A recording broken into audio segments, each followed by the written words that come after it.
তার চলে যাওয়া, তার এই মৃত্যু, আমি মনে করি এটি একটি হত্যাকাণ্ড। শেখ হাসিনা জেলখানার ভিতরে তার ওষুধে, তার খাবারে নানাভাবে কারসাজি করা হয়েছে।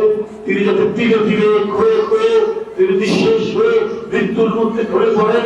রাজনৈতিক দলগুলি, আমাদের রাজনৈতিক দর্শন হচ্ছে প্রত্যেকটি মানুষের ঠাঁই, প্রত্যেকটি মানুষের ঠিকানা, প্রত্যেকটি মানুষের আশ্রয়।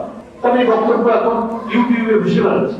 কি অসাধারণ অসাম্প্রদায়িক একজন নারী, একদিকে যেমন তিনি ধর্মপ্রাণ, আবার একই সাথে তিনি খুব প্রচন্ড রকমের অসাম্প্রদায়িক মানুষ। একজন ধর্মপ্রাণ মানুষ কখনোই সাম্প্রদায়িক হতে পারে না।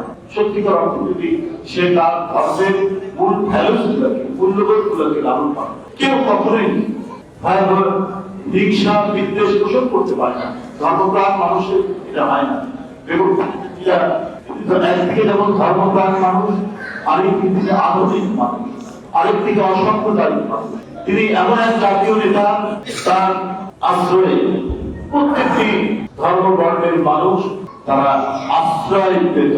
তারা মনে করত তিনি তাদের একজন আশ্রয়। তিনি আজ চলে গেলেন আমাদের। দীর্ঘদিন রোগের শোকে তিনি একেবারেই গভীরতর অসুস্থ হয়ে পড়লেন, তারপরে চলে গেলেন।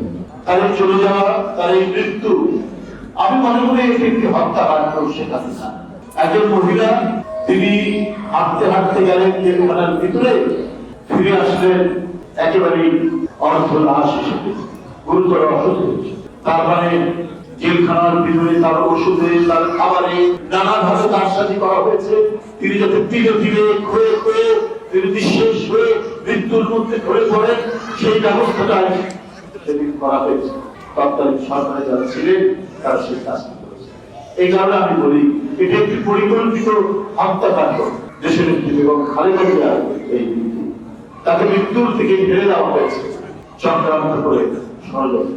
এইরকম যে কথা সুব্রত বলেছে, সজ্জন মানুষ, মৃদুভাষী মানুষ, স্বল্পভাষী মানুষ, আমরা দেখেছি কোন কোন রাজনীতিবিদ প্রচন্ড কটূক্তি করছেন তাকে, যারা যিনি তাকে প্রতিপক্ষ মনে করতে কটূক্ত করছে, বাজে কথা বলছে, নানাভাবে হেনস্থা করছে।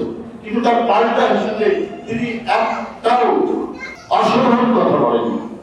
তার সাংস্কৃতিক উচ্চতা এত বেশি ছিল, এত উপরে ছিল যে সেখান থেকে তিনি কখনোই নেমে আসেননি সাধারণ স্তরে। নেমে এসে পাল্টা তিনি গুরুত্বপূর্ণ কথা বলেন, এটাই হচ্ছে বেগম খালেদা।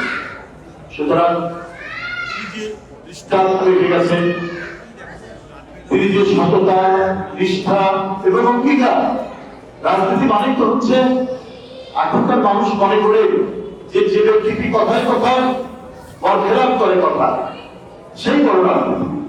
এই দেশে এমন একটি মাত্রা তৈরি করেছিলেন বেগম খালেদা জিয়া যে না, রাজনীতি মানে হচ্ছে জনগণের কাছে যে অঙ্গীকার করবো সেই অঙ্গীকার থেকে বাস্তবায়ন করে রক্ষা।